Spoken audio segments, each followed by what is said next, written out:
নমস্কার বন্ধুরা, আমার কিচেনে আপনাদের সবাইকে স্বাগত। আজ আমি বানাবো বাঁধাকপির লুচি। এর জন্য আমি এখানে ময়দা আর একটু আটা নিয়েছি, এটাকে হেলদি বানানোর জন্য।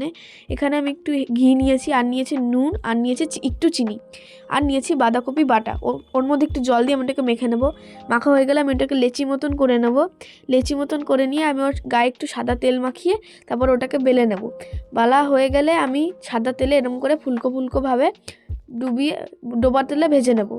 ভাজা হয়ে গেলে আমার হয়ে যাবে বাঁধাকপির লুচি। এরকম করে আমি সবকটা ভেজে নেব।